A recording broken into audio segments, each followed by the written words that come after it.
Hello, everybody. Welcome to a Smart Grasp, Explore, and Win. Greetings for the day. Let's get started with today's topic. Chapter 4 Basic Geometrical Ideas, Exercise 4.6. In this first sum, they have given a figure and asked us to identify the parts of the figure. So, we have to compare with the diagram and identify each part and write it. Now, the first one is the center of circle. So, on looking into this diagram, the center is this one, that is the point O. So the answer for first one is point O. Second one is 3 radii. We already knew that radius is a line segment which joins the center and the circumference. Therefore on comparing the figure, we have OA, OB and OC.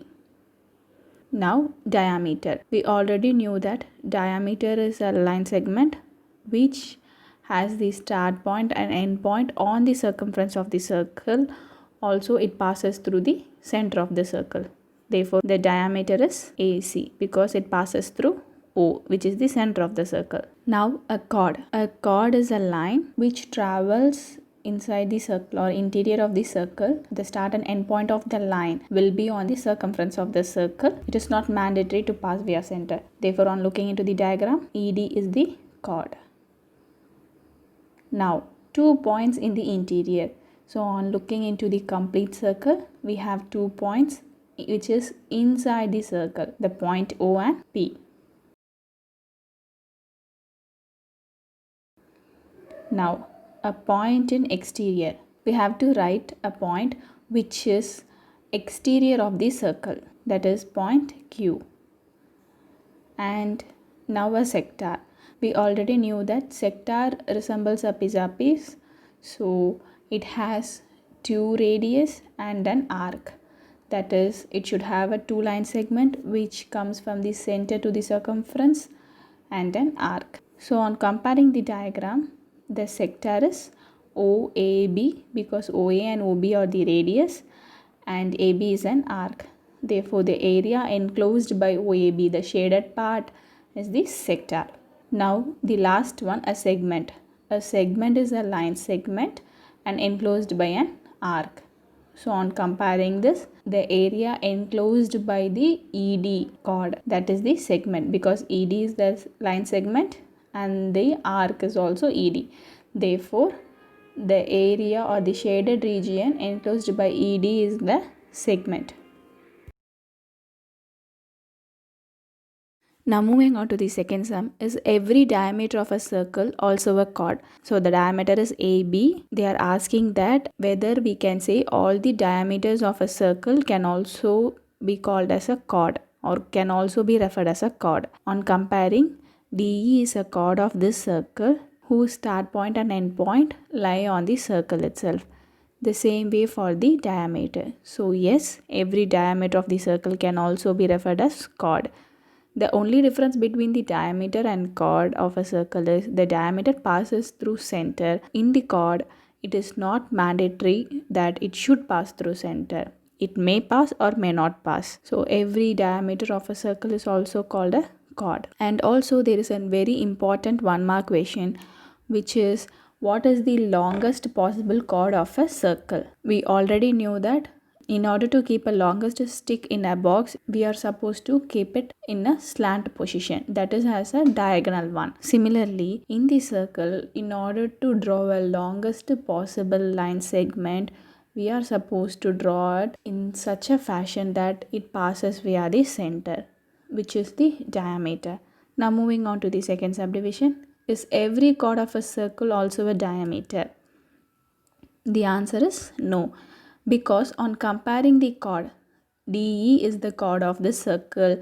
It can't be referred as diameter because this chord doesn't passes via center. So as I already said, it is not mandatory that every chord should pass via center.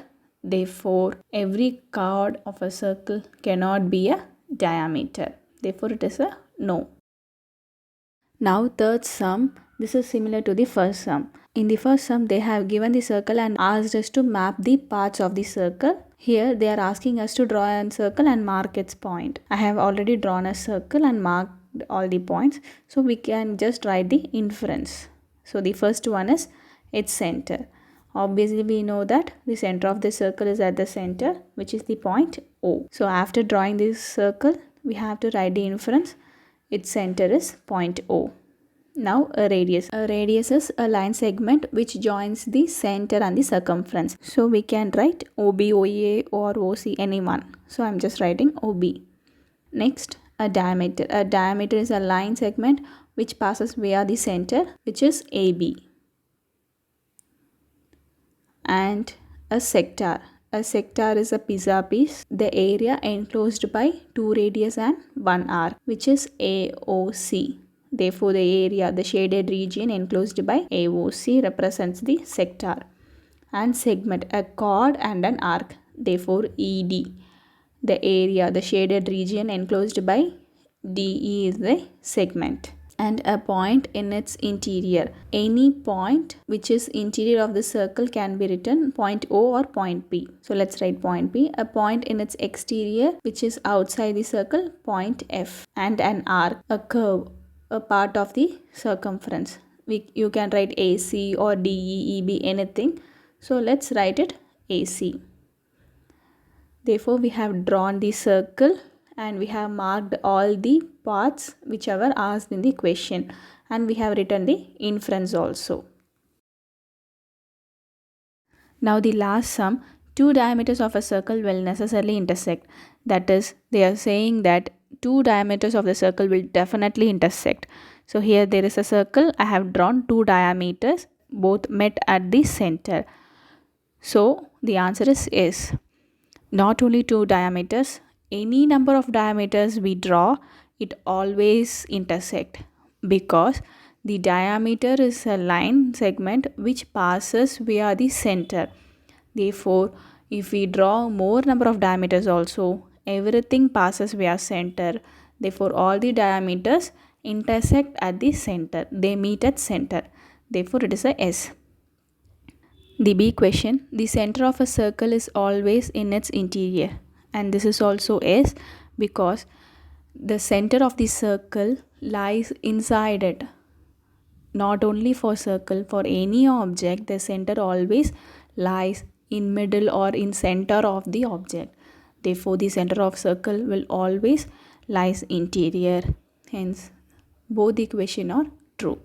With this, we are completing exercise 4.6. Thank you all for watching SMART. Grasp, explore and win. Stay tuned for more videos.